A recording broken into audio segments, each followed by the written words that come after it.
সূরা আত-তাহরীম। বিসমিল্লাহির রহমানির রহিম। হে নবী, আল্লাহ যে জিনিস হালাল করেছেন তা তুমি হারাম করছো কেন? তা কি এজন্য যে তুমি তোমার স্ত্রীদের সন্তুষ্টি চাও? আল্লাহ ক্ষমাশীল ও দয়ালু। আল্লাহ তোমাদের জন্যে কসমের বাধ্যবাধকতা থেকে মুক্ত হওয়ার পন্থা নির্ধারণ করে দিয়েছেন। আল্লাহ তোমাদের অভিভাবক এবং তিনি মহাজ্ঞানী ও মহাকৌশলী। এই ব্যাপারটিও লক্ষণীয় যে নবী তার এক স্ত্রীকে গোপন একটি কথা বলেছিলেন। পরে সে স্ত্রী যখন অন্য কারো কাছে সেই গোপনীয় বিষয়টি প্রকাশ করে দিল এবং আল্লাহ নবীকে এই গোপনীয় বিষয় প্রকাশ করা ব্যাপারটি জানিয়ে দিলেন, তখন নবী ওই স্ত্রীকে কিছুটা সাবধান করলেন এবং কিছুটা মাফ করে দিলেন। নবী যখন তাকে গোপনীয়তা প্রকাশের এই কথা জানালেন, তখন সে জিজ্ঞেস করল, কে আপনাকে বিষয় অবহিত করেছে? নবী বললেন, আমাকে তিনি অবহিত করেছেন, যিনি সব কিছু জানেন এবং সর্বাধিক অবহিত। তোমরা দুজন যদি আল্লাহর কাছে তওবা করো তবে তা তোমাদের জন্য উত্তম, কেননা তোমাদের মন সরল সোজা পথ থেকে বিচ্যুত হয়ে গিয়েছে। আর যদি তোমরা নবীর বিরুদ্ধে পরস্পর সঙ্গবদ্ধ হও তাহলে জেনে রাখো আল্লাহ তার অভিভাবক, তাছাড়া জিবরাইল, নেককার ঈমানদারগণ এবং সব ফেরেশতা তার সাথী ও সাহায্যকারী। নবী যদি তোমাদের মতো সব স্ত্রীকে তালাক দিয়ে দেন তাহলে অসম্ভব নয় যে আল্লাহ তাআলা তোমাদের পরিবর্তে তাকে এমন সব স্ত্রী দান করবেন যারা তোমাদের যে উত্তম হবে। সত্যিকার মুসলমান, ঈমানদার, অনুগত, তওবাকারিণী, ইবাদত গুজার এবং রোজাদার, তারা পূর্বে বিবাহিত বা কুমারী যাই হোক না কেন।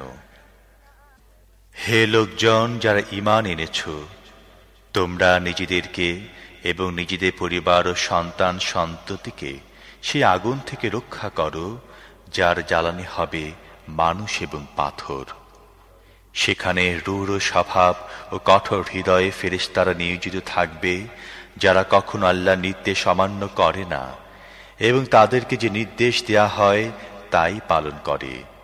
তখন বলা হবে, হে কাফেরগণ, আজ ওজর প্রকাশ করো না, তোমরা যেমন আমল করছিলে তেমনটি প্রতিদানই দেয়া হচ্ছে। হে ঈমানদারগণ, আল্লাহর কাছে তওবা করো, প্রকৃত তওবা। অসম্ভব নয় যে আল্লাহ তোমাদের দোষ ত্রুটিসমূহ দূর করে দেবেন এবং এমন জান্নাতে প্রবেশ করাবেন যার পাদদেশ দিয়ে ঝর্ণাসমূহ প্রবাহিত হতে থাকবে। সেটি হবে এমন দিন যেদিন আল্লাহ তাঁর নবী এবং নবীর সঙ্গী ঈমানদারদের লাঞ্ছিত করবেন না। তাদের নূর তাদের সামনে ও ডান দিকে দ্রুত অগ্রসর হতে থাকবে এবং তারা বলতে থাকবে, হে আমাদের রব, আমাদের জন্য আমাদের নূর পূর্ণাঙ্গ করে দাও ও আমাদেরকে ক্ষমা করে দাও, তুমি সব কিছু করতে সক্ষম। হে নবী, কাফির ও মুনাফিকদের বিরুদ্ধে জিহাদ করো এবং তাদের প্রতি কঠোরতা দেখাও। তাদের ঠিকানা জাহান্নাম, তা অত্যন্ত মন্দ ঠিকানা। আল্লাহ কাফিরদের ব্যাপারে নূহ এবং লূতের স্ত্রীদেরকে উদাহরণ হিসেবে পেশ করেছেন। তারা আমার দুই নেককার বান্দার স্ত্রী ছিল, কিন্তু তারা তাদের স্বামীর সাথে খেয়ানত করেছিল। তারা আল্লাহর মোকাবিলায় তাদের কোনো কাজে আসতে পারেনি। দুজনকে বলে দেওয়া হয়েছে, যাও, আগুনে প্রবেশকারীদের সাথে তুমিও প্রবেশ করো।